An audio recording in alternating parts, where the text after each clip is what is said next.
Hi, everybody. I'm George, and this is the best little horror house in Philly, the show where we talk about the best horror movie ever made, according to our guest, at least.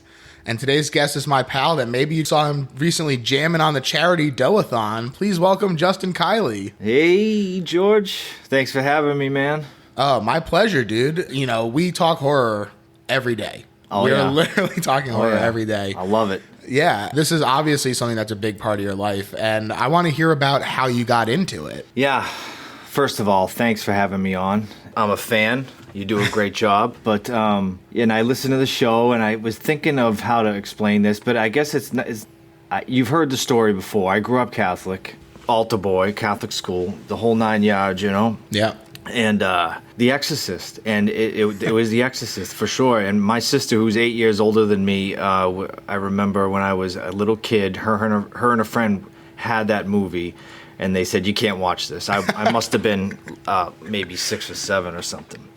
And they kicked me out, but I remember like sitting on the steps, and this is similar to Gorley's experience, Matt Gorley from the Gorley and Russ podcast. It's similar to him talking about Halloween. It's very similar, but actually I was in the room for the beginning when they're in the Middle East. And I was like, this isn't scary. What is this? This is nothing. And they go, yeah. But basically I was kicked out of the room, but I did hang out on the steps, and I heard a lot of scary sounds. I heard some screaming and screeching, and that voice, the actress who voiced Pazuzu, right. It was just terrifying. But it wasn't until a couple of years after that I actually saw the movie. I'm curious what your reaction to the movie was when you finally saw it, if it held up to the terror. Oh, for sure. Much worse.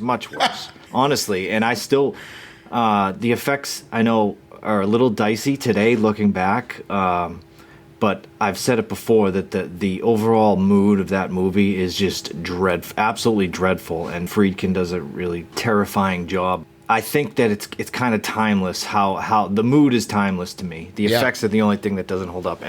But I grew up Catholic, and I was told by all these people, the adults in my life, that God is real, the devil is very real. Yeah. You know, I was told this on a daily basis. I had nuns as teachers and everything, and I got slapped around a few times by the nuns. I think I might have been the last of that kind of generation of getting hit a couple times. But anyway, so these people of authority in my life were telling me that this was real, and what could be scarier than that? Nothing. And then you see that movie, and I remember vividly nights of, like Reagan in the movie, before the audience sees her bed off the floor shaking, she goes to her mother and says, my bed is shaking, you know. And I was completely convinced that my bed was shaking some nights, and I would go to I have to sleep in my parents' bed, and it ruined me. But It also started my journey, I guess, into this. So I don't know, I feel like I've been chasing that kind of subgenre of horror, and it wasn't like the slashers and everything. To be completely honest, like I always saw the originals of Halloween and Friday and Nightmare, but it wasn't until I started listening to that podcast that I really dove deep into all the sequels and stuff. Yeah. Hey, they get a little dicey, so who could blame you? Yeah. But they're so much fun, though. Yeah, absolutely they are. That's awesome. It's so funny how, it can be so terrifying as a kid that it really does kind of shape your whole outlook going forward. But it's still something that you react to in a positive way on some level, that it really does pull you in, despite everything in your body being like, no, what the hell are you doing? Right. Not everyone, though. Yeah. You know, I don't know if it's a certain personality, or if it's how I grew up, go to church and that kind of thing.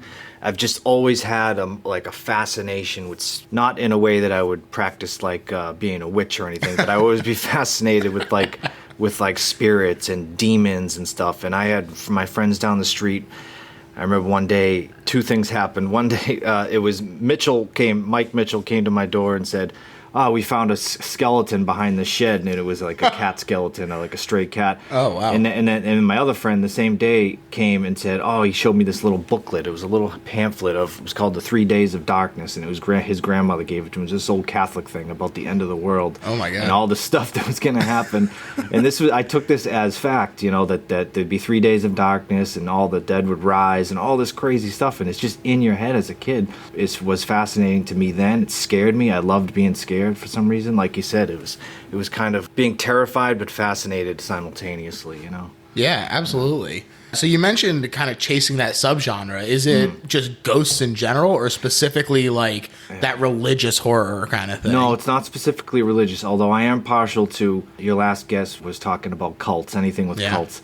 And I agree with that. Like, cults always, they fascinate me, and I read a lot of books about them and that kind of thing. And when that's put into a movie, especially a satanic cult type of thing, it's really interesting to me. But ghosts, I find them very scary. Again, it harks back to that time as a kid. But I think for years I was always chasing like a quote unquote classy horror film, like something that is taken very seriously. Not to say there's not humor in it, but I mean the movie's taken serious. Like the person who made it takes it very seriously. And tries to make it real and tries to make it scary.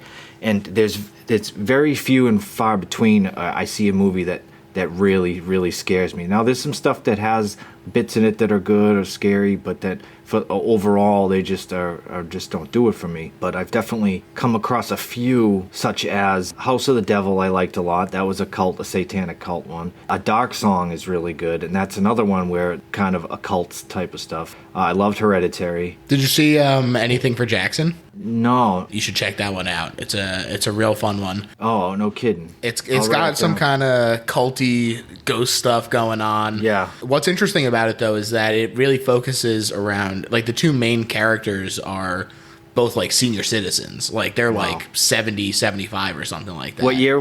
How old is this movie? Ooh, just last year, I believe. Wow. Okay. Cool. And it's pretty cool. I also, another one that I've been wanting to check out.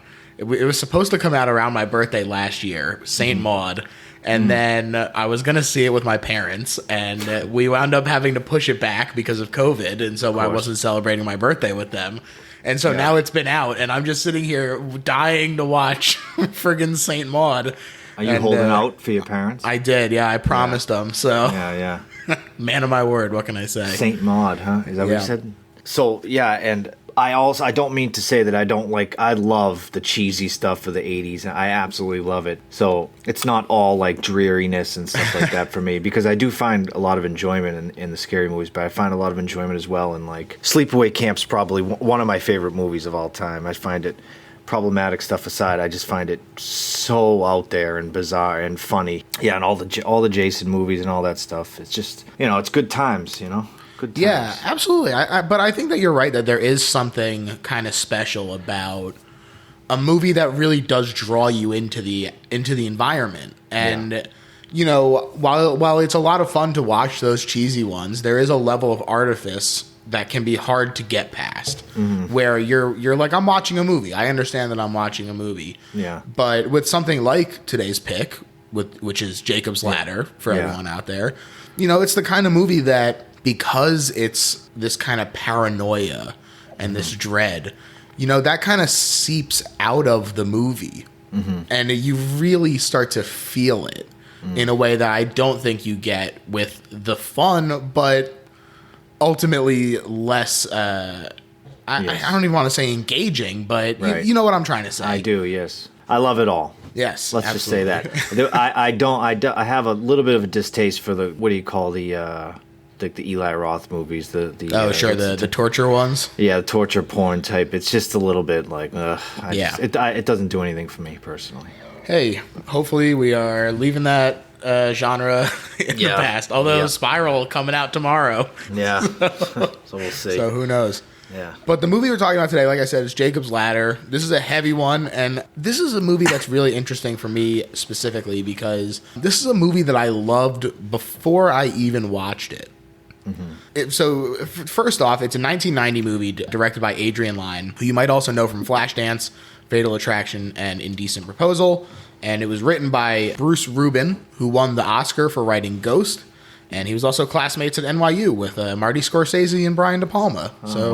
Quite the heavy hitter class there. Yeah, wow. But so my own history with this movie is kind of wrapped up in its influence. So I know normally that kind of gets saved towards the end of this, but we might jump around a little bit here just because of, the natural flow of things. And this is one of the movies where when I was younger, I had really, really bad insomnia. And so I would stay up all night under the covers watching, YouTube videos and reading about movies and everything. And one of the only Let's Play channels on YouTube that I was really into was this Two Best Friends Play guys, and they had done some of the Silent Hill games. And I was just in love with these games. I was far too cowardly to play them myself. But, I watched these guys play them over and over and over again. And when you read about these games, it obviously leads you to Jacob's Ladder, because those games don't just take inspiration from it. They are practically the same universe. Right. Akihiko Imamura clearly loved it not just as an aesthetic to cover the entire series with, but there are direct references from the look of Valtiel, the same anti-drug posters, items like the key to the line apartment. Wow. The main character, James Sunderland, has the same initials as Jacob Singer. He wears a similar army jacket. And the bad ending of the first game kind of plays out similarly to the ending of this movie. And when I transferred from reading about the Silent Hill games to reading about Jacob's Ladder, it just scared me so bad just reading about it. This was one of those movies that, that I read about probably thousands of movies over the course of several years of insomnia doing this. But this was one of the ones that really, really stuck with me. And just the description of the imagery and these heavy themes. And, you're reading about it at like 3 a.m., so you're all loopy. It's the kind of thing that really sticks with someone. And when I finally did get around to watching it, it was incredible that it did manage to meet my expectations and even exceed them. It really is a spectacular movie, and you can kind of understand why it had such an influence on these huge properties like Silent Hill, among many others. And I'm curious if, how you came to this movie, because it is very sort of dour and serious. Yeah. My only exposure to Silent Hill is I believe there was a movie. Yeah. But I don't know the games, and you explain it as dour and everything, and that's true. But I don't want to scare people off who are listening who don't like this type of thing, because it is really impressive. I felt. Yes. And I guess I can get more into why I feel that way. But coming to it, I think my brother. He's a few years older than me, my brother Steven, and he kind of was very big in my life getting me into movies. He kind of shaped my tastes a little bit. Not so much horror, he's not horror, but like certainly just same with music too. He kind of steered me in the direction of what quality stuff was rather than, just told me to not really get too hung up on liking Limp Bizkit too much, But I did buy that CD. But anyway, so he wasn't perfect then. He got things wrong. Yeah, he threw on Jacob's Ladder, and I'm like, I don't want to watch a Vietnam movie right now. I've seen it. Because the first scene, and then within 3 minutes, it's like, holy shit, this is not a regular Vietnam movie. Certainly not. I mean, but that was it. I mean, he showed it to me. Yeah, and because I just watched a ton of movies as a kid, and and then I was after 3 minutes, I was like, wow, I was on board, and I didn't know what was happening. And until the end. It does hook you quick, I'll tell you that for free. The title of the movie is a reference to the biblical story where Jacob is running from Esau, and he dreams of being in the house of God, with the gates of heaven signified by a ladder with angels going up and down it. And so to follow the path of this movie requires going all the way back to 1965, because Bruce Rubin's roommate was good friends with Timothy Leary, who is a famed advocate of psychedelics. That's what he's really known for. And one day, somebody who was going to Timothy Leary's house left a jar of lysergic acid, which is liquid LSD, in their fridge. And he was like, I'm going to go up there the next day. Let me just leave this here overnight. And Bruce had taken a tab of LSD that night that had been in his wallet for 6 months. And classic fucking rookie mistake. He said, this isn't doing anything. So they decided to double dip. I did this. Wow. Basically. Not as much as him, but I like a true jackass. And that's another reason why this movie sticks with me like it does, is because of that aspect of the LSD aspect of it. And I've had really bad trips. Not like Jacobs has in this, and I would take it. And then, nothing's happening. Take more. This was one night, I remember in particular. Take more. 2 more. Nope, nothing's happening. 2 more. I took about like 6 or 7 little tiny little squares. And then a couple hours later, and some other I don't know how much I can say here. I don't care. Nobody knows who I am. But a couple of bong hits later, and it was down a rabbit. That was the last time I ever did it. Wow. I couldn't handle it, and that's another thing that's so visceral about what happens in this movie, because I've experienced it. Sure. And it's terrifying. That makes a lot of sense. But basically, that's what happens. His roommate went to go give him a drop of the lysergic acid. And, of course, he accidentally gave him way too much. Thousands of micrograms of liquid LSD at once. And, of course, he tripped his fucking face off. So he says that he explored a vast and internal world. So that sounds like someone tripping. If it was anything like what is in this movie, it's not a good thing. No, it's definitely it would not. scare you off. And this trip, it changed him. He literally says that he was never the same after that. Yeah. He quit his job as an NBC assistant film editor, and he started just traveling.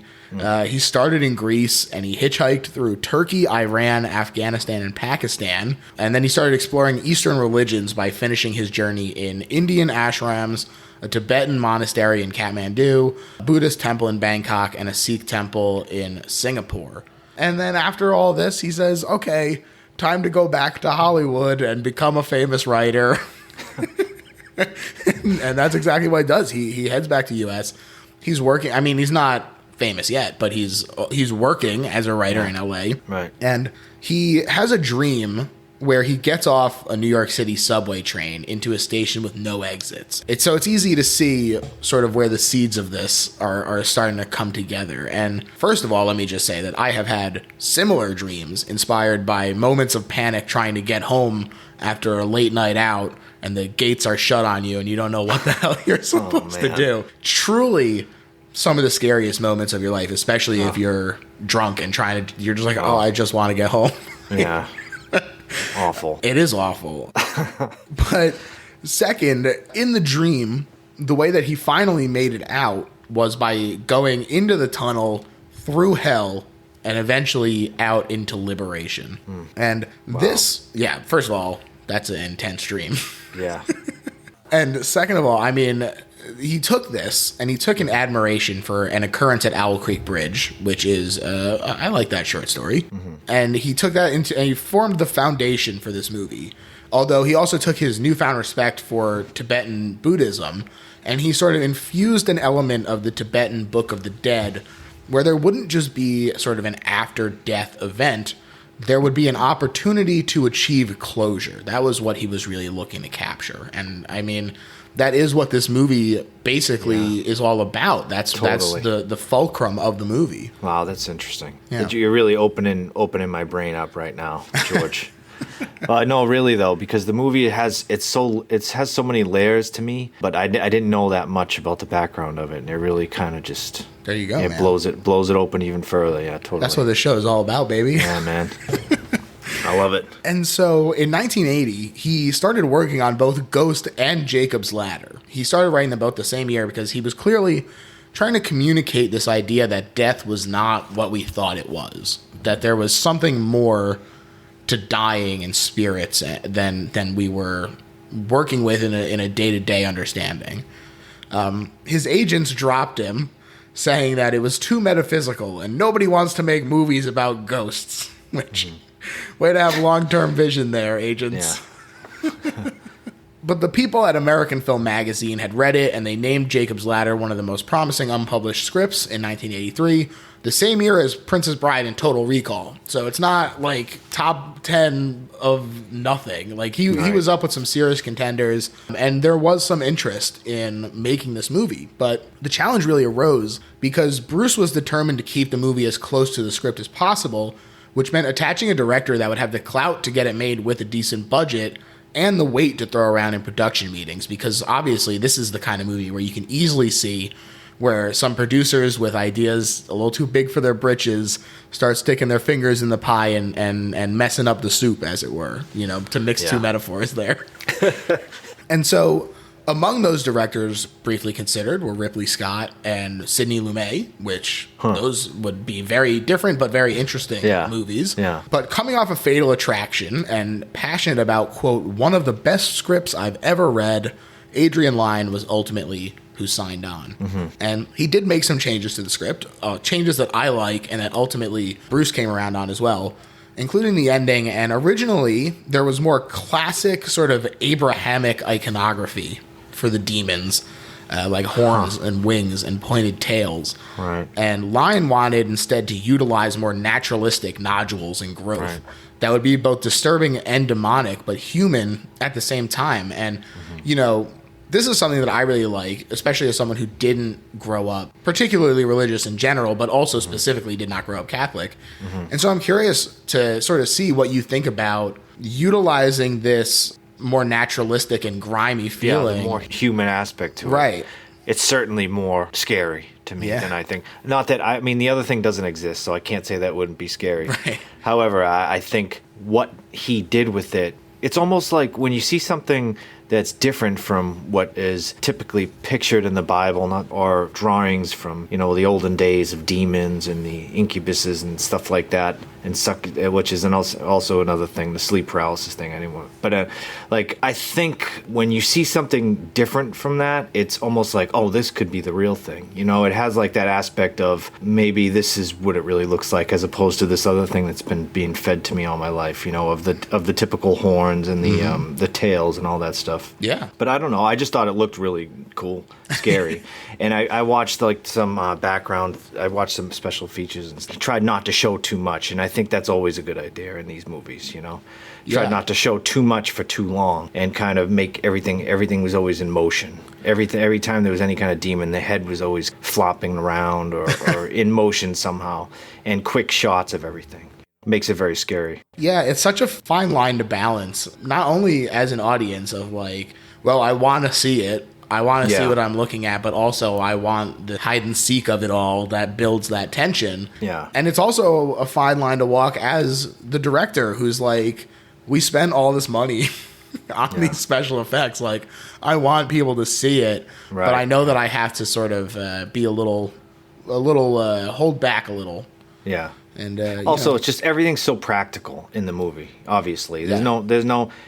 By today's standards, it looks a million times better than what the stuff that they do today with CGI, and it's 20, 30 years old or whatever it is at this point. It just like 100% looks more real, scarier, everything. I don't know. Is it because it's too expensive is why nobody does it? Or is that what it is, basically? I think it's too expensive on one hand, but then I think that there is also an element of laziness to it, where it's so easy to be like, okay, like, we can work around this, and then they can get it just right in post, as opposed to, like, if we fuck up a squib or something, like, oh shit, we have to clean the costumes, run it back, get another one, set everything up again. And so it's not necessarily always that the actual prosthetic or whatever is expensive. It's just that it kind of like snowballs in like, oh, they have to spend all this time in the makeup chair, or they have to spend time you know, doing all this jazz. God, the end result is worth it though, isn't it? Totally agree. I think it looks incredible, not only the makeup effects, but even the head motion that you were talking about, that was done in camera as well. You know, they recorded at just 4 frames per second for those, and they would play it back at normal speed, and it would be this really grotesque, distorted fast forward. This has been aped in movies like the Saw franchise, and Line said that Francis Bacon's art was a major inspiration for this, but it is so effective. Yeah. It freaks me out so bad. It absolutely does. It's great stuff. Yeah. The party scene is... Oh, man. I mean, we get into it, but... Yeah. It is very scary, to the point where apparently it was too much for audiences.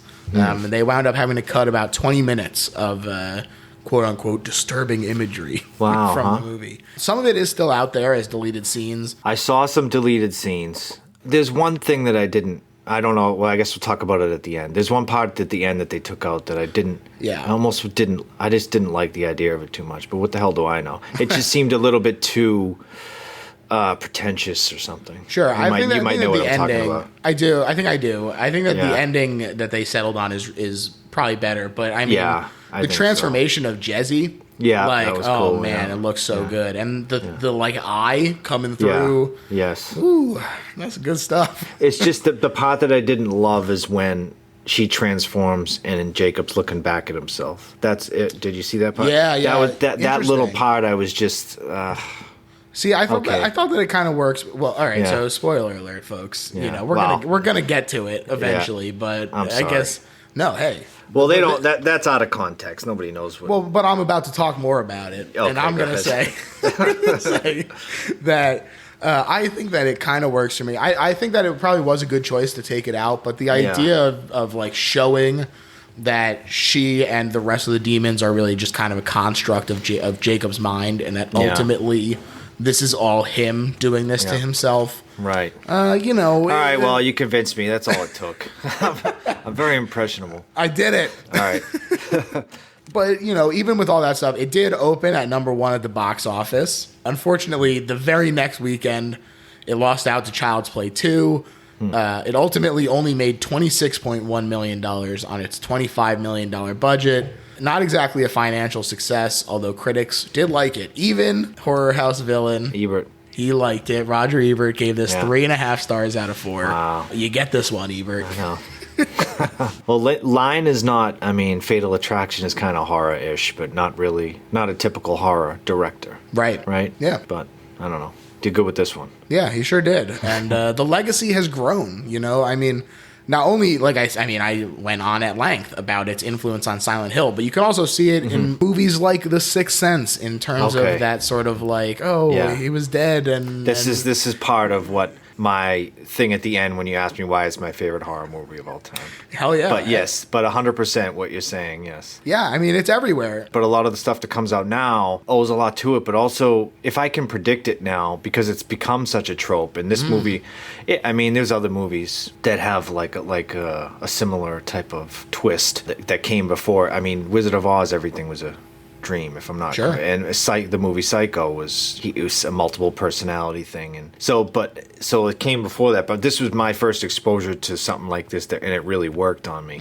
And then the stuff that came out, I would say mainly by the 2000s, it just produced eye rolls for me. Like, have you ever seen the movie Hide and Seek with Robert De Niro? It's awful, but it's something, I don't even remember what happens, but it's some kind of twist like that. Like he's the bad guy. She's like, he's Dakota Fanning's secret imaginary friend as well. Yes. Okay. So, but stuff like that, it's like, all right, we get it by this point, Yeah, absolutely. It's and this is the reference point. Every time someone is like, oh, they did that thing, it's always like, like Jacob's Ladder did. Yeah. So, right. Yeah, and not even just in movies and stuff, things like The Evil Within, which is another video game. American Horror Story has some elements of that as well.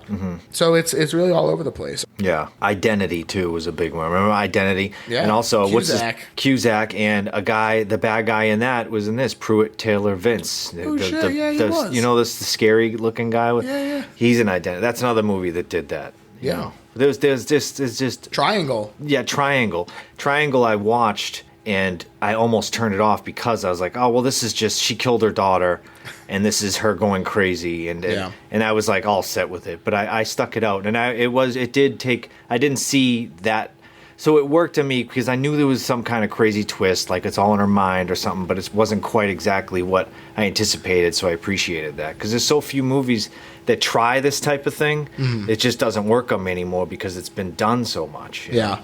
Yeah, I think we've recently talked about Triangle. This was not one that we agreed on. Because folks, I did not care for Triangle out there. So, if it ever comes up on the show, I might be able to fake it. It wasn't that bad, but... Yeah. I actually forgot. I just remembered now that you don't like it. And like I said, I nearly turned it off. My wife was like, I don't want to do this. Because the whole time I'm going, this just, that it's something like that. But anyway, go ahead. Hey, you know what? They can't all be Jacob's Ladder. Yeah, truly. But this movie works for me for so many different reasons. I guess we can get into it as you go, though. Go ahead. Yeah, well, hey, let's get into the actual movie. It starts off with, like you say, this real kind of like sleepy opening in Vietnam. And we see the sunrise, and a chopper slowly makes its way over. But it is also kind of uneasy because it looks like everyone has just kind of passed out from exhaustion. Everything just feels a little off. And as they start to wake up and they bullshit with each other a little bit, they're suddenly attacked. but they're also just like collapsing in pain and seizing and having manic fits. Wild. Yeah, absolutely wild opening. Oh man, it's crazy. It escalates so quickly, and it's a bad fucking time. Yeah, in these guys, real bad. And Jacob Singer, our main character, screams for a medic. He played by Tim Robbins, by the way. Absolutely fantastic, incredible. This dude. Whoo. The whole cast is fantastic. I thought. I love Tim Robbins. He's also in my favorite Coen Brothers movie, The Hudsucker Proxy. Not a popular opinion that's the best one, but it is my favorite. He's great. Yeah, he's really, really fantastic in this. And I mean, Danny Aiello in this, holy crap, he's so great. Yeah. Ving Rhames is also in this, although he doesn't talk much, but he's in there. And his name is George. So there you go. Oh, there you go. Eric LaSalle is also in The Platoon. That's right. The scary guy from Identity. Right. And there's another guy who, if you've watched Sopranos, are you a Sopranos fan? No, I was already Italian growing up in North Jersey, so I was like, I'm living it. I don't need to. Yeah. But the guy who plays, I don't know who he plays. He's one of the soldiers. Mm-hmm. He plays Mustang Sally from The Sopranos. That's a great name. He's in one episode where, who plays Paulie from Rocky? Oh, shit. What the hell is his name? I'm sorry. I don't want to put you on the spot. But he's We're gonna look it up. Yeah, he plays Bobby Bacala's father in an episode of Sopranos, and he is given the task to murder Mustang Sally. Hell yeah. Brian Tarantina is the actor's name who is playing the soldier that I'm talking about. You know him from Young. Burt Young. Burt Young, of course. Paulie. Of course. Happy birthday, Paulie. Yes, exactly. Man, one other guy that's in The Platoon is Brent Hinckley, and that's I knew him from somewhere. I didn't know his name. I knew his face. Yeah. And I IMDb'd it, and I know him from one small scene that he's in a Michael Douglas movie, Falling Down. And he's in the McDonald's when Michael Douglas is losing his shit, and he's the guy behind the counter, and he says, "Yeah, well, hey," because Michael Douglas says the sandwich doesn't look like the picture. He wants it to look like the picture, or whatever. And he says, "Yeah, well, hey, I'm really sorry." Michael Douglas says, "Yeah, well, hey, I'm really sorry too," and he whips out a gun or something. But anyway, that's how I know that guy. I know he looked familiar. Wow, there you go, folks. It's the little scenes that stick with you. That one did. And Jacob he's screaming for a medic, and he gets stabbed in the gut by a bayonet. Quite the shock of an opening. And it really throws you off balance because, like you said, you start off and you're like, oh, this is a Vietnam movie. Mm-hmm. And then that starts happening. And then he just starts awake on the subway train. Mm-hmm. And first of all, huge shift in aesthetic. Mm-hmm. And then in addition to that, it already starts establishing like, well, what is real and what's not? Because the fact that he is waking up from that, we don't even know if he was in Vietnam, really. So again, that's part of why the whole twist thing at the end works so well, is because you truly don't know. I didn't know, first of all. I didn't even consider what happens. That's what was going on. I truly buy into the fact that he's having flashbacks. Yeah. And everything that they show from then, it's happening is flashbacks. And then as it progresses, it just rides that line so perfectly for me that it's unpredictable. Unpredictability is a really hard thing to pull off, I feel like. It just doesn't happen often. Yeah, so absolutely. And the book that's in his hands when he wakes up is Albert Camus' The Stranger. An interesting choice. I remember digging that book when we read it in high school, and as I recall, there's a real sort of theme of alienation from reality in that book, which of course plays heavily into Jacob's own journey. So I thought that was an interesting choice there. Mm-hmm. He looks around. I love the set dressing. Like I said, it's a huge shift in aesthetic, but wow, this New York City set that he builds, real grimy. They do some Dutch angles to keep you off kilter. The signs are so off-putting. Right. You get one that says, New York may be a crazy town, but you'll never die of boredom. Enjoy. Right. Yeah. And the other one just says, hell. Yeah. That's what life can be, doing drugs. Doing drugs, yeah. Oh, man. This is bringing me back to the first time I watched this movie. But within the first 5 minutes and leading it into the subway scene, I was just I was mesmerized. Yeah. I was just like, this is so good.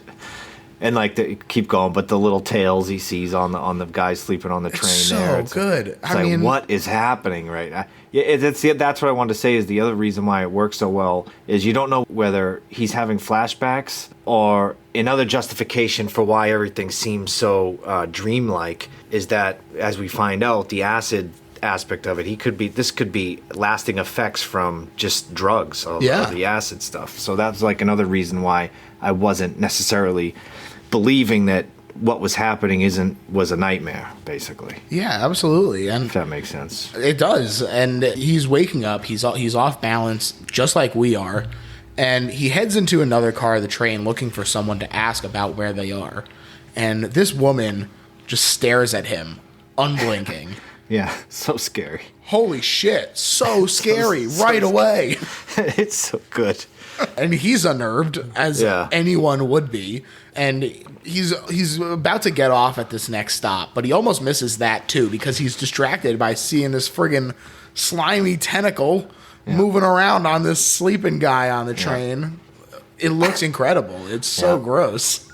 Adrian Lyne was saying he was trying to make them look phallic, those little tails. It works. Another aspect of making everything look like you said, the traditional tail on a devil might have a little triangular tip, but he was trying to make everything have that little more human aspect to it. So you weren't really sure what you were looking at, whether it was some kind of limb or a penis, really. Yeah, absolutely. And it's a little different now when you're watching everything in 1080p and the brightness setting adjusted perfectly, but it wasn't always so easy to see it either. And when you just see the movement in there and you're really not sure what you're seeing, that also really helps as well. It looks great, but this is the kind of thing where it's like still looked really good even when it wasn't necessarily as high resolution. It turns out that he did get off at the right stop, but the gates are locked for no reason. And so his next move is to try and cross the tracks and check the other side, which is a very bold strategy. And I mean, it almost gets him nailed by a friggin' train. And not just any train, a hell train full of hell people. Yeah. Staring out the hell windows. He does a little shimmy like, should I go left? Should I go right? You notice it? He does it about 4 times. I'm like, pick a side, man. Pick a side. I feel like he does it for about 5 minutes. Goes left, right, left, right. Yeah. Oh, God. The faces in the window are just horrifying. The faces, the ghouls in the window. Terrifying. Terrifying for sure. But it's so funny that he does that like little fake out shimmy where it's like, what are you trying to gonna fake out this train? But he actually does like later when he does like the serpentine thing from the car, and you're like, this time at least you friggin' understand what you're supposed to do. Yeah, he's confused. He was confused. Hey, he just woke up. He's groggy.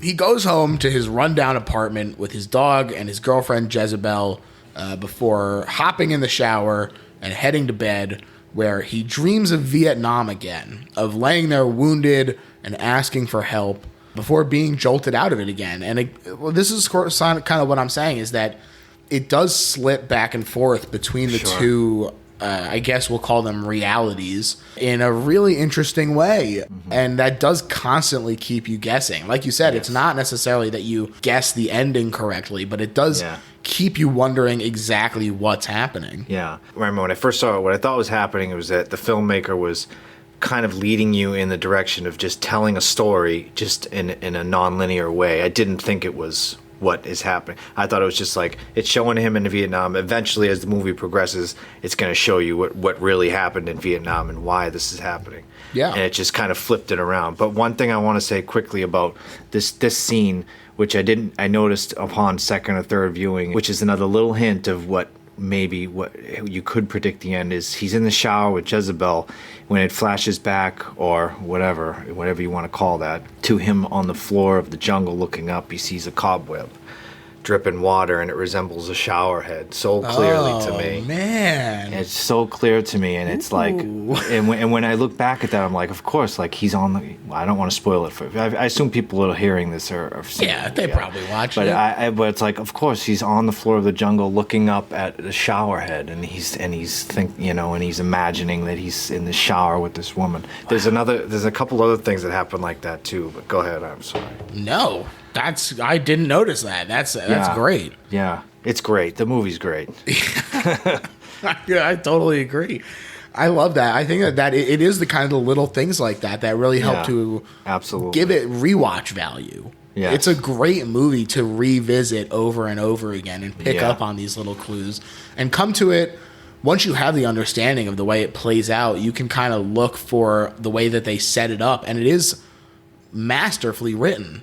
Yeah. The way that it is set up is so well done. Yeah. That, and it's interesting because it is subtle on the first watch, but it's also not that subtle. They really kind of like scream at you about what's happening the whole time. Yeah. But you just don't even realize it until you've seen it the whole way through. And then when you see it again, it's like, oh, of course. Everything makes so much sense of like it's like so clear cut once you know what's going on. When you watch it again, it's like it makes total sense. Yeah.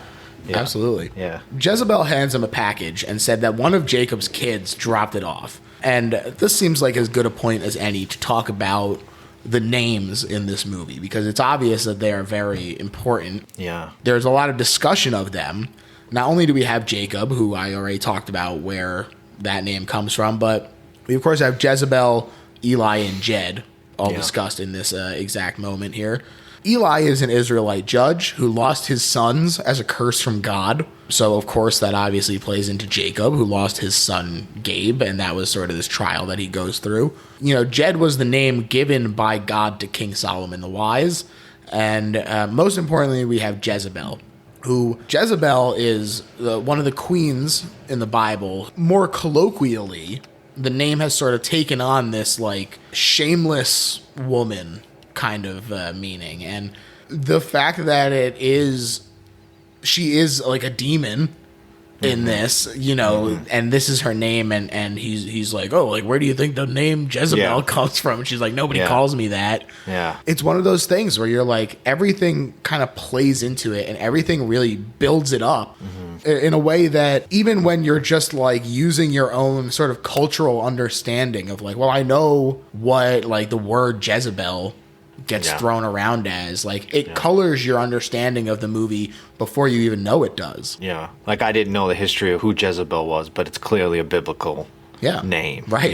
The package is full of photos, and I really love the sort of easy naturalism that Tim Robbins is bringing in this scene. This is, I think, maybe one of the most impactful scenes of the movie, just in terms of getting to like him as a character before all this stuff happens, which is obviously very important. Yeah. And him lying there in that bed as he starts to cry, and he's just like, oh, I didn't expect to see him today. Like, it's so heartbreaking. He does such a great job. Macaulay. Yeah, it is Macaulay Culkin. Yeah. That is a little distracting, I admit. Oh, Gabe is Macaulay, but young boy. He's young in there. He must one of probably his first movie or one of them, I think. Somewhere in there, he's a youngster for sure. Yeah.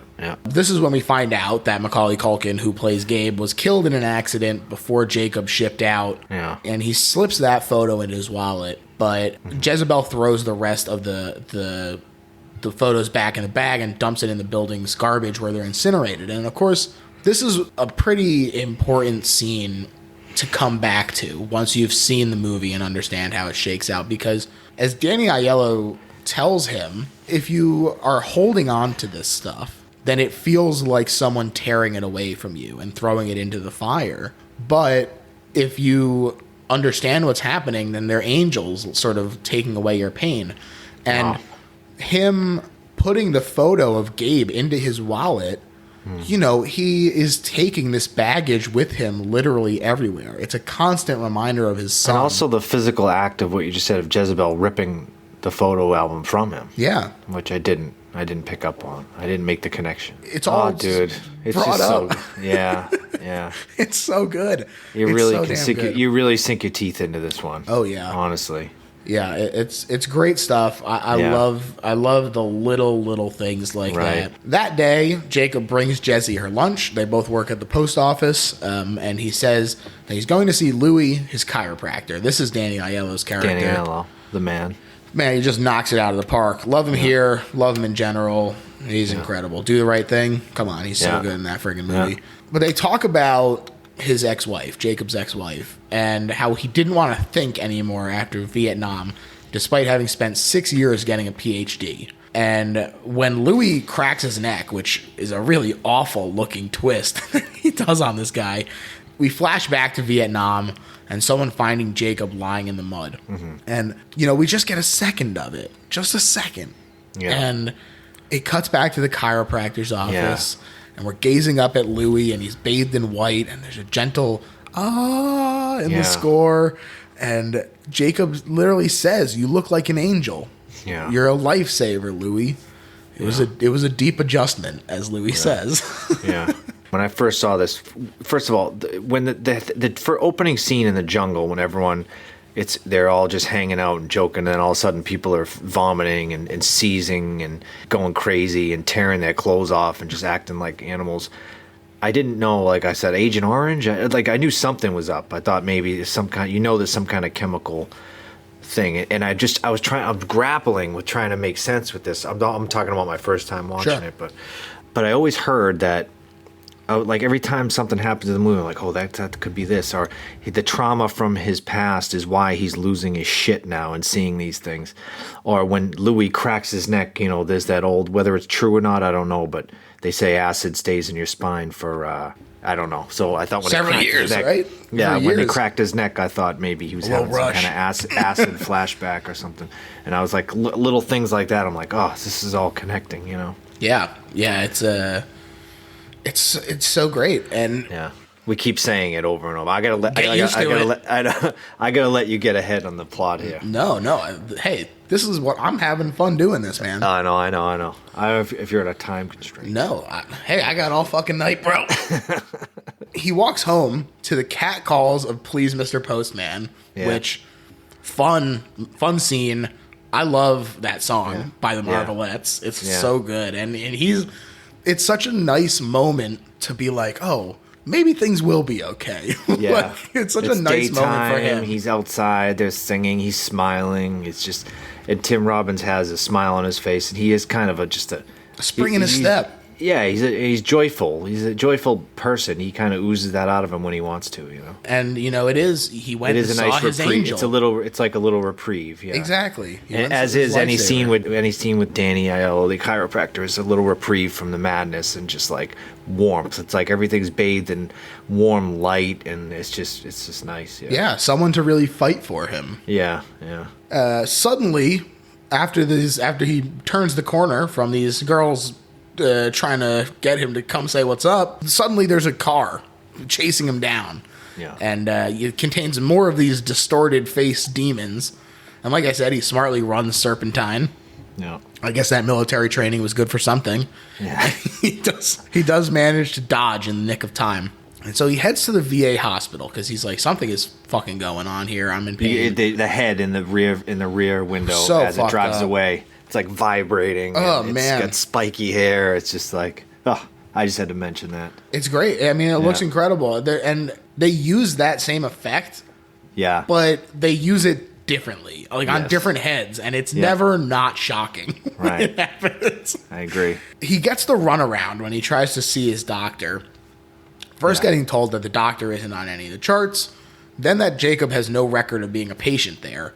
Mm-hmm. And this is when the nurse's cap falls off, and there's these... Suzanne Shepard, that's... So she's in a bunch of things. She's in Goodfellas, and she's in Sopranos. She's Carmela's mom.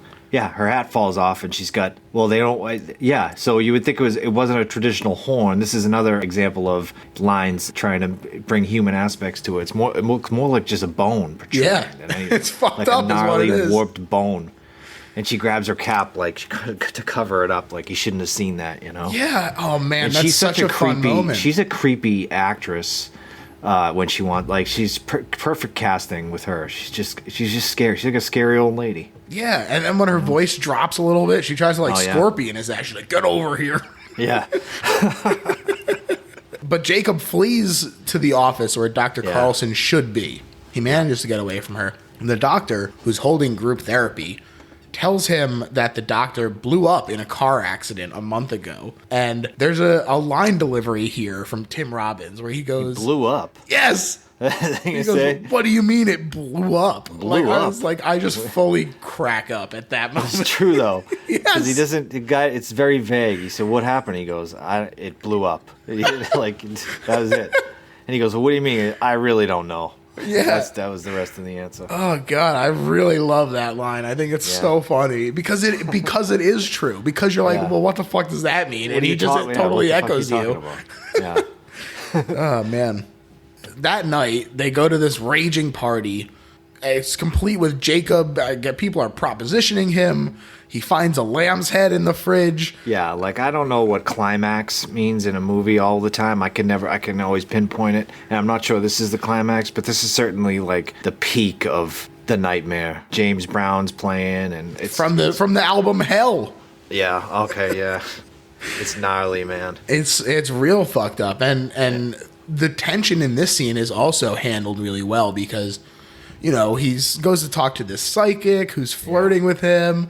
And then she's like kind of thrown off to discover that his hand says that he's already dead. And, you know, it's spooky, but he brushes it off. And Jesse is trying to distract him. She comes over and she says, come dance with me. Really unsettling. And then to move to the dance floor, which is very disorienting. And the demon people start to show up again. He sees the one guy in the back and the head effect again. Yeah, the head effect goes nuts, and he like has like a regular human head and then a demon head, and then the demon head is vibrating, and it's very scary. Yeah. And the crowd, the camera kind of moves around, and people's voices are like pitched downwards, like just for a slight when they're laughing. It's almost like something out of Fear and Loathing in Las Vegas, like on a bad acid trip. When they're laughing and stuff. Yeah. It's so unsettling. It is, and there's no other word for what this crowd becomes besides orgiastic. You know, they are fucking on the dance floor out here. It was like a bacchanal already, but like Jesse is literally like hiking up her dress and gyrating on this like weird tentacle and getting her like butt pecked by a raven or something. Yeah, that one I wasn't quite sure about, but her butt gets scratched. It's basically Adrian Lyne said it's basically her having sex with a demon. That's what it was. Well, that's certainly what comes across. Yeah, and it's fucked up. Yeah. Jacob falls to the ground in agony. He's not having a good time. Right. There's a few flashes in and out of blackness and him on the floor there that are just in complete silence. And I really love that choice. Yeah. I think that's really good. Particularly because it was the capper for such an intense strobing and loud music and just demons and just such an intense scene. To go to that quiet it's really effective. Yeah. It's really effective. And then for that to transition to like the red light of the Vietnam flashbacks, this is a color that really only ever appears in the Vietnam stuff. Everything in New York is very cool, or in specific reference to hell, we see the red of the fire and the hell of the text. But beyond that, it's really only ever seen in the Vietnam portions. And like you said, this is the climax of the nightmare. This is also where we hear like the medics being like, oh, his guts are literally hanging out. We have to try and push this back into him. Yeah. You can sort of see how the two correlate when you look back to be like, yes, this is the nightmare because he's in agony as they literally shove his guts back into him. It's just such a great moment to have these two for comparison. Yeah. He fades back into his apartment where Jesse grumbles about having been with enough crazies. She takes his temperature and she freaks out. Yeah. And she says that it went to the top, baby. Yeah. She calls the doctor in the building, and Jacob says that he feels okay to start with, but he is visibly deteriorating. He acts sick so well. Yes. Like he can't, she's trying to help him. Like I felt like that with a fever. I haven't had a temperature that went to the top of the thermometer, but you could tell he's weak. He can barely walk, and he's going, I'm freezing. But he's, his temperature's too. And this scene is just piled on top of what just happened at the party. It's like another one. It's like, it's gripping. Yeah. Not only is the switch back and forth very gripping, but the way that this scene is shot is really fantastic as well. As she's running back and forth, I think that the way that the camera follows her is so good. Yeah, it is. It is. And, the neighbors all work together. It's cool to see them all sort of like poking their heads out and sort of see how that transitions. Yeah. But they work together to submerge Jacob in an ice bath as he screams, "You're killing me." Yeah. There's a very disorienting cut that this is another one that really sort of makes you unsure about what's real. Yeah. Because Jacob retreats from the agony of the ice bath to his old family. Not Jesse, but the family that he divorced from, that he had the children with. Right. And it's interesting to me that... Sarah, that's his wife's name. Right. And when he tells Sarah about the dream, that he both actively refers to the neighbors as demons, and he says that he was burning from ice. Yeah. And there are plenty of references to Dante Alighieri's Inferno in this movie, right. including that was actually an alternate title for the movie. But yeah. This also kind of utilizes that work where the deepest parts of hell were actually cold. And so I think that this is kind of the moment where he is sort of at his lowest. He has his guts out. He's in agony. This is the closest he comes to actually falling into hell. Yeah. That he's in this ice bath. This is where he's freezing. I just think that it's such an interesting way to sort of bring in a classical influence without making it so overbearing and being like, do you get it? I'm referencing something. Right. Subtle and just, it's perfect. Yeah. The scene when they are throwing the ice on him, this isn't like a deep insight. It's just, I feel like the harsh light of the bathroom makes it such a reality check to me. Like when that was happening, I'm like, oh, this is real. This isn't some kind of dream. There's no demons. It's just people throwing ice on him, and it's almost like a fluorescent light, and it's different. It's lit differently. It looks different. It feels almost like an operating room. Right. It just looks different than everything I've seen so far in the movie, and it's like, wow, this is really intense. Yeah. Gabe is actually still alive in this fantasy. Yeah.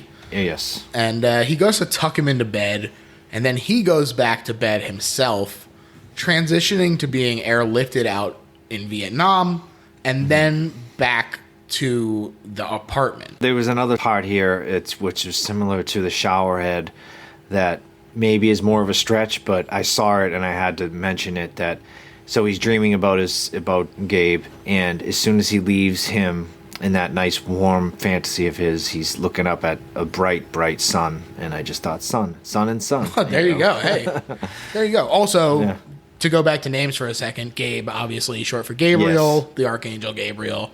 Yes. So when he transitions back to being in the apartment, first of all, I love that they sort of go through the cycles of it all. But then in addition to that, him sort of floating there lifelessly, just like crying in the ice bath. Yeah.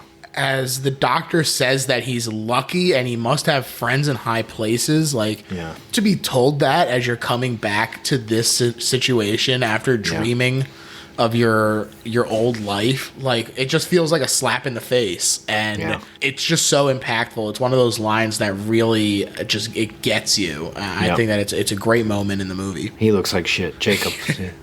Bloodshot eyes, and Yeah, and he's pulled back to this purgatory after tasting the heaven of the past, goes back to the medevac after he's in this ice bath again, and then fades to black.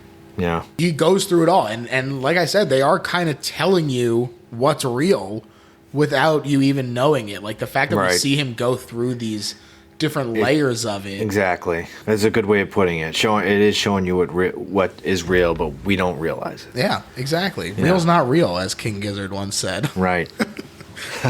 He starts reading about demons, and he also starts reading Dante's Purgatorio as he recovers. So there you go. Very specific reference to it. And Jessie leaves when Jacob sees her as a demon and shoves her away. Okay, that part. Yeah. When she says, anybody in there? And her eyes turn black. I was like, oh, God. Yeah. It's quite a shock. Yeah. It's quite a shock. And he gets a call from one of his former platoon mates, Paul Gruniger, who says that he needs to see Jacob. And they meet at a bar where he tells Jacob that demons have been chasing him to take him to hell. And Jacob reveals that he's been going through the same thing. And they're both kind of comforted to have someone who understands, but they also look terrified because this kind of confirms that it's real, or realer at the very least, that they're both going through it. It's not the kind of thing that you can just write off anymore. When someone else is like, yeah, you're right, this is real, that kind of coalesces it in a way that makes it much scarier. Yeah. Paul also does indicate that the religious artifacts that he's taken to carrying with him do nothing to help, which, again, that sort of plays into the idea that they are angels to some, demons to others. You know, get a little Hellraiser in there, because it's not something that you can like fend off, because they are demons because you're holding on to the baggage. These little things that sort of flesh out the world in an interesting way that let you do the work in your mind without having to spend that time really like just talking it out in the movie. It's funny, the part where he is talking to his friend Pruitt Taylor, Vince is the actor's name, and they're in the bar, and it depicts that paranoia so well, where he thinks everybody's a demon. He's looking at the guys playing pool, and it's like they're giving him looks. You could tell they're just so freaked out about it, because everywhere they look, these things are coming out of the walls, as they say, you know? Yeah, mind your business. Mind your business. They leave together only for Paul to get blown to fucking smithereens as his car explodes. Blew up. What the fuck does that mean? But Jacob watches and then flashes back to Vietnam where things are chaos, and then back to the explosion where a man who was watching them in the bar pulls him to safety and then flees himself. At the funeral, the platoon is reunited. And it turns out that it's not even just Paul and Jacob. Everyone is having the same horrific experiences. He also... This one guy. He claims not to be going through it. Who knows what's really going on. But this is another line delivery that I love. When Jacob is like, all right, everyone except you, Rod. The rest of us are going out of our fucking minds, he says. Weird, though, that one guy is saying it's not. I think that he probably is going through it. And he just doesn't want to admit it. Yeah, interesting. But yeah, just something about using someone's real name like that just is such an easy way to make me laugh. Yeah. They all decide that the government must have done something to them in Vietnam that night. And so they go to hire a lawyer, Mr. Geary, played by Jason Alexander, in a role that I keep expecting to veer into comedy, but it never does, thankfully. He's really good. He's really good, too. Yeah, he is really good in it. Yeah. When he's chewing on the ice, he's very natural. There is a little Costanza-ness to it when he's doing that, and he spits it back out, but it's good. This plan, however, all falls apart immediately, though. And I feel like this really helps to ratchet up that tension again, because all of Jacob's squad mates have backed out. When he calls, they won't talk to him. They're all together in the room. Yeah. They take the phone off the hook. They say, don't call here again. Yeah. Geary also doesn't want to talk to him. He says that the military files he read said that they were never in combat, and he was discharged on psychological grounds after war games in Thailand. And this is when they really start to introduce that doubt of like, well, what if he is just crazy, and what if none of this is real? But they introduce that question in a way that is still a misdirection from the real way that none of it is real. Right. Which is fascinating to me that they managed to pull that off. There's so many different options that you have to believe on what's really happening in the movie. Is he crazy from trauma? Right. Is it post-traumatic? Is it flashbacks from LSD? Is he dreaming? Is he just lost his mind? You don't know. Yeah. There's so many things set up that all those possibilities are plausible, Right. Hi, kitty. Yeah, Buck is here. Buck, say what's up. Oh, there he is. Hey, Buck. That's my father's nickname, Buck. Wow, there you go. I have Stevie and Buckingham. Hey, I'm a big my father's guy. Name is my father's name. His real name is Steve. Wow, there you go. Weird. Simpatico. Some G-men grab Jacob off the street and threaten him, and he fights back. And I really love this scene as well. It's like a one-car chase. Yeah. They're swinging around the streets. They're bashing into other cars. It's a lot of fun. It is. And the guy in the backseat he's so like gimmicky, like Jacob Singer, an appropriate name for somebody who can't keep his mouth shut. It's like something out of the Untouchables or something. Oh, it's great. I also wonder in this moment, the one guy is like, he goes to like get a gun. And like, what happens if you die in this world? Like, what was that guy going to do?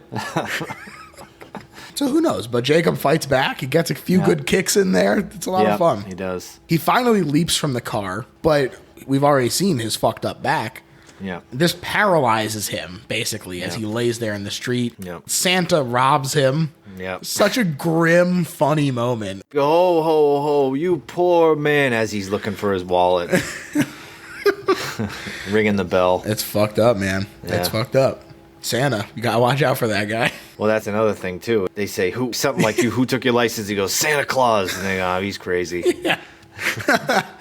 Yeah, wow, it really is. It does play into it. It is funny, but it does help to make him untrustworthy in the eyes of the hospital later.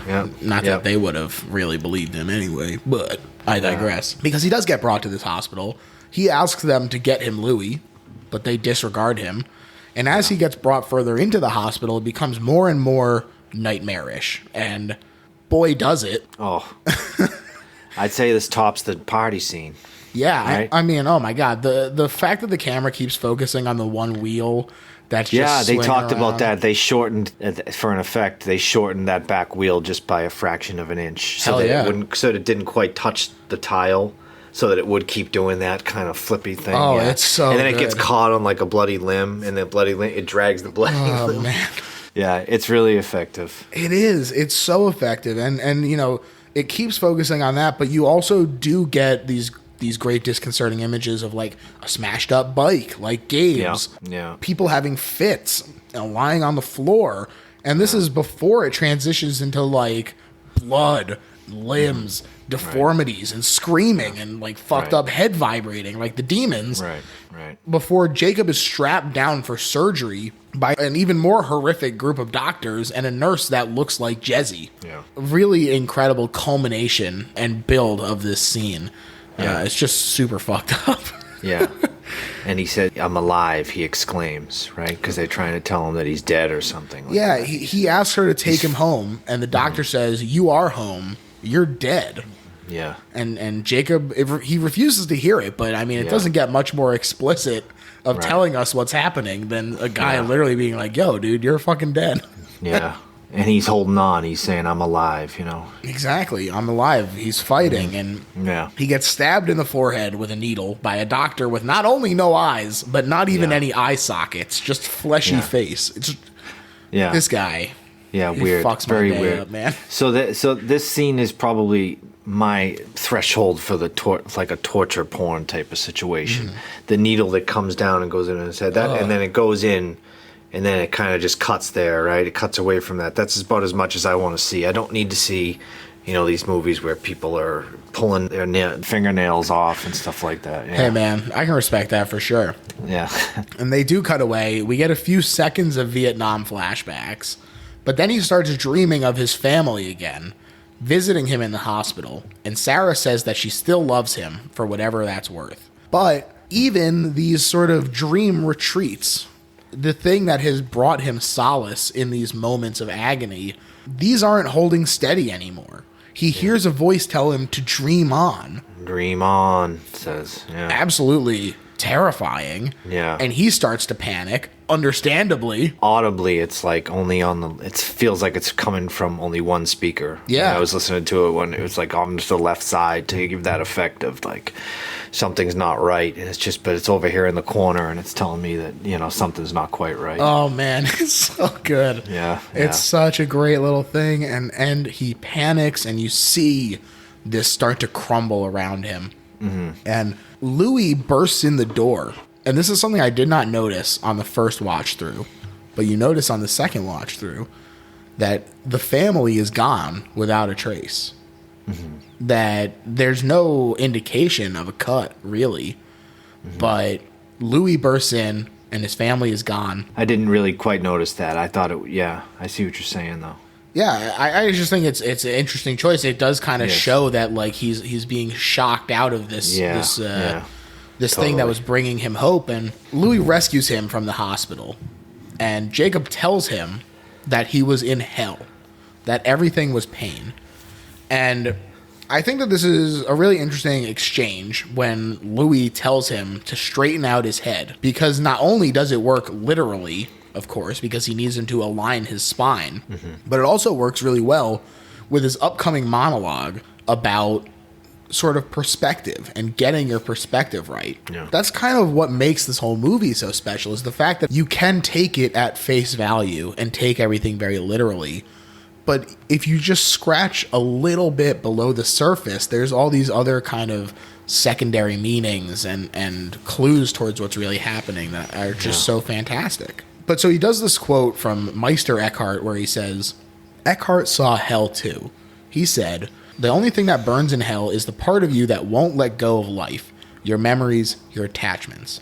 They burn away, but they're not punishing you, he said. They're freeing your soul. So if you're frightened of dying, you're holding on, you'll see devils tearing your life away. Yeah. But if you've made your peace, then the devils are really angels, freeing you from the earth. So he's telling him to straighten out his head, to understand what's happening, to make his peace, and to let his freedom come for him. I mean, Lord knows, Louis tells him to relax enough times. Yeah. It's just a great monologue. It's a great exchange between the two leading up to it as well. It's just fantastic. It is. Jacob checks his little memory box that he has, and he confirms with himself that he isn't crazy. He sees the honorable discharge and the photos and everything on his own dog tags, which he puts back on. Right. And he gets a call from someone who claims to be part of a chemical warfare unit out of Saigon who was involved in the experiments. And he wants to meet Jacob, saying he already knows who he is. Ooh, very ominous. Yeah, we've seen him many times so far. Yeah. It turns out it was the man who pulled him away from the Carsplosion, and he's also been working to save Jacob in the Vietnam flashbacks. We've seen him in the medevac scenes as well. And his name is Michael Newman.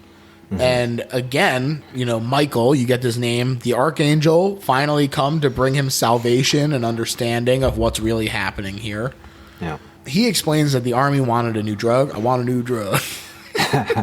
See, and this whole part takes you back, pulls you away from the possibility that it's all a dream, and puts you back in the position of, this is makes sense. This is a reason why everything's happening. Yeah. This is the explanation of everything that's happening. Yeah. It just keeps you guessing the whole time. Exactly. I mean, we're pretty close to the end of this movie. Yeah. They still are constantly pulling you in different directions here. They wanted this drug that would make soldiers more violent. They called it the ladder. This is another great performance here where he's talking about the testing, and you can see how bad it must have been when he gets choked up and looks away. Yeah, he talks about the monkeys and then what they did to each other, and it sounds awful. It does. It sounds really and awful. Then when they experimented on POWs, right, the Viet Cong, and what they did to each other was much worse than the monkeys. Yeah. And he just leaves it at that. Heavy. It is heavy. And he says that the government decided to try a small amount on the test battalion, and that Michael reveals that the latter made the platoon tear themselves to pieces. Yeah. Jacob wants to get home. He hails a cab, and in the cab he flashes back to Vietnam again, and now we see the American soldier that stabs him. He finally sees what actually happened. Yeah. I really like that as he's seeing this, we get a few shots as well of the cross keychain gently clinking against the dashboard of the car. Yeah. Just making this rhythmic pattern, clink, clink, clink, and it's just this omnipresent thing that is working against Jacob and constantly reminding him of what's actually happening, even though he doesn't want to hear it. And he said they put it in the food supply. That's what he said, right? Yeah, a little bit in the food supply. So this section right here, did you see the deleted scene right after the scene with Matt Craven, who's the guy, the curly haired guy, and Jacob, when he gives him the he brings him to antidote? Yes, he brings him. That was the thing. He's going to give him an antidote. So there's this whole section that got deleted from the movie where they give Jacob an antidote, and he initially has a really bad hallucination of a demon coming through the ceiling. Remember? Yeah, it's like a fucking eye. It's gross as hell. Yeah. It's pretty crazy. But then he thinks he's all set, and he thinks that the antidote worked. Yeah. And then he goes to a train station, and he's in the bathroom, and there's a glory hole. And something else happens, and then you hear the dream on again, that demon kind of voice, and then he realized that it hasn't worked, and that he's fucked basically. Oh man! So they took all that out, which it's fine. It is fine that it's gone. It is still good. I do still like it. It is good. Yeah. I like that dream on comes back. Yeah, that's fun. But it is the kind of thing where the ball is moving. We're sort of ready for the wrap up now, I think, and so it is probably for the best. He returns not to his shitty apartment when he asks to be brought home, but to the home that he shared with his family. He sees the doorman. He says, "Oh, it's been a while, Mr. Singer." he's wearing his dog tags, and, you know, he walks into this room, and it's like the friggin' platonic ideal. You know, there's signs of life, like a pie with a slice missing, and the TV is on with static, and there are some books that were out and everything. And a slowing heartbeat plays over footage of the past. And Jacob is with his family. He wears some hunky jorts.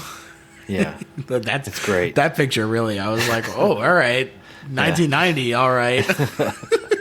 But it's great, though, the heartbeat and the flashes of, it's cool. It is cool. And it's just what we needed at that point, too. I feel like it was starting to get, I don't want to say I love the movie, but it just seemed to drag a little bit. And then all of a sudden it kind of took you out of that with the flashes and the do-do, you know, and I think it really worked really well. Yeah, it's going at a consistent pace, and then for it to really slow down in this moment. Yeah. Is an interesting choice that does, I think, really work here. The night changes to day, birds are chirping, and Gabe is still alive. And he takes Jacob by the hand, and he leads him into a light at the end of the proverbial tunnel, but also a literal light at the end of the literal staircase. Yes. Reunited at last, together again in heaven. Yeah. As Danny Aiello's voiceover from his earlier monologue is saying, if you see, you know, if you're holding on to these things, you're going to see demons coming after you. But if you make your peace, the demons are really angels, a.k.a. Gabe, leading him up. So It's like he gave up. He is an angel. That's exactly right. That this is sort of what it's all been leading to, that he has made his peace. He does understand what's happening. It's great. I think that it works together really well. I don't know. I think that we probably could have got it without the voiceover, but, whatever. Yeah. We fade back into a triage tent in Vietnam, and military doctors call Jacob's death as he dies, and I'm pretty sure that those were the G-men from earlier.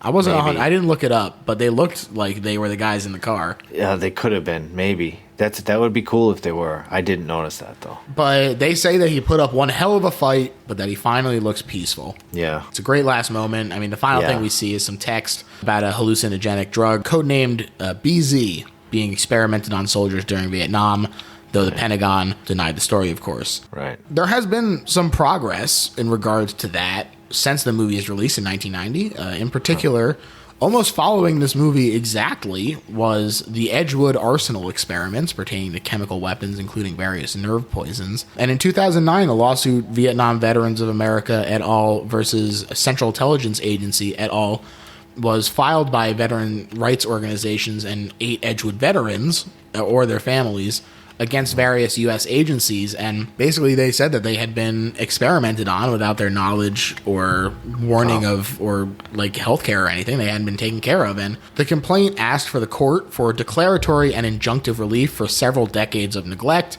determining the defendant's actions were illegal and that the defendant had a duty to notify the victims and to provide them with health care. But like in this movie, they say like they weren't doing this for money. Like they wanted health care. They didn't ask for monetary damages at all. Yeah. And in 2013, the court found partially in their favor, saying that the government does have to warn people going forward that they are test subjects and that they really should track down and warn the other people who'd been through it already. So... Wow. You know, little half-assed finding in their favor, but, you know, U.S. government doing some shady shit. Who could have guessed? Exactly. But now, Justin, we've reached the point of the show where we sum up why this is not just a good horror movie, but is, in fact, the best horror movie ever made. And I'm going to let you kick things off. Well, I think I've said so much of it already, but I think for me, it works so well because of the whole twist ending. And I think, like I said before, it's run its course for me, the twist ending thing. And I know, I just feel like that character was a figment of another character's imagination, or it's a dream, or he's a ghost, or it's run its course. And I was truly surprised by the end of what we find out in this movie, what was really going on. And I think a big part of what makes that reveal work so well is that throughout the movie, there's always a plausible explanation of most of Jake's horrors that he's seeing. Was he suffering from army experiments with LSD? Was he post-traumatic? All these things. It all worked out so well for me, and it worked. And it was, like I said, it was my first exposure to that kind of thing. So not only does this movie execute that kind of twist so well, but it's also filled with such scary images, such great practical effects. The cast is great, the acting is great, the story is great, the symbolism is great. There's just so much to read into and kind of sink your teeth into, like I said. So all those things together, because it's not only really such a really scary movie, but it's also just a fucking like quality, great movie too. You know? Absolutely. I totally agree. To me, this is the best horror movie ever made because not only did it influence the hell out of a lot of things that I like a lot, but for me to then go back and visit this as the originator and to be blown away by how it manages to not only meet a lot of those influences, but to even still be better than a lot of them. Yeah. The scares that this movie manages to pack into the distortion of human bodies, the body horror that's in this movie is so effective to me. Mm-hmm. It is a perfect example of what I always talk about being one of the things that really does still scare me is things that are just off of human. And that, I think, is exactly what Adrian Lyne was going for when he made the change from the more traditional imagery of angels and demons into these sort of like nodules and all these tentacles and stuff. And I just think that it works so well. And the fact that Tim Robbins manages to really put this movie on his back, you know, we pointed out some really great performances as well, but this movie really lives and dies on Tim Robbins' performance. And there's Stevie. And he's great. He's great. So good. And it's not even like it's a one-note performance either. He has moments of levity, and he has these moments of drama, and he has these moments where we are as scared as he is. And warmth. Scenes of warmth. He's just a warm dad or mailman, you know? Yeah, absolutely. Yes. Oh my God. The Please Mr. Postman scene. My gosh. He's just so fantastic, and he's working with this fantastic script, and everything is just functioning so incredibly well. To really bring it all together into one package that is better even than the sum of its parts. Great. Any one of these things would have been impressive in a different movie, but the fact that it all manages to come together in a cohesive way makes it the best horror movie ever made, Justin. All right, man. Great. Great. Hell yeah. I mean, this was so great. People, if you have not seen Jacob's Ladder, go watch that friggin' movie.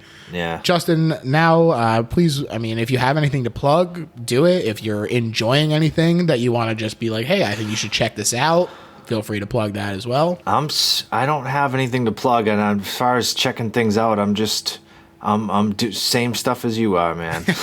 Sleepaway camps this week. Hell yeah. I watched Poltergeist recently. I've seen it a bunch of times, but I showed it to my kids. I don't know if it went over pretty well. They're 7 and 5, and they didn't have any nightmares or anything, so that's good. That's all you can really ask. Because it's PG, but it's not really PG. Yeah, I think it was made before PG-13 came out, right? Yeah. But as far as like what I'm watching, I'm not really watching anything new. I watch a lot of stuff I've already seen for the most part. I am going to watch Kid Detective. I started watching that, but the Plex was acting wonky, so it stopped working. That's a great movie. But I mean, when you got kids, your options are a little more limited sometimes. Yeah, totally.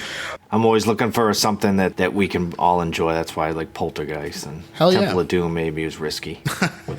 Maybe a little bit of a risk. Yeah. Well, I'm going to plug Justin's very fun performance on the Doughathon. Oh, yeah.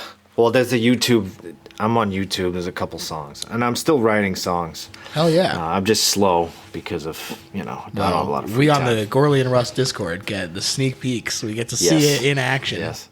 But yeah, Justin, you're on like about 12 hours in, I think. You're at like the exact I'm right in the middle of it. Yeah, I was on there with I grew up with Mitchell, and so go check that out. Justin was a lot of fun on there. I had a very nice time watching my friend. Yes, thanks, buddy. And as far as my your show's the best. I already said it before, but I really am a fan. You do a great job, really. Well, I really appreciate that. I listen all the time. That's very nice of you to say. And if people out there want to listen to it all the time, then you could check it out. I'm on Twitter at Little Horror PHL, and the Patreon is out there. I mentioned it before. There is a bit of a shakeup on the Patreon tiers, so now $5 patrons will also be getting the bonus episodes. So if that sounds appealing to you, go check that out. Also, I keep forgetting to mention this, but if people want another mailbag episode, feel free to send questions, comments, whatever, hypothetical situations even, to bestlittlemairbag@gmail.com. Yeah. And I guess that's it. You guys know all the stuff already. Thanks a lot, everyone. All right. Bye.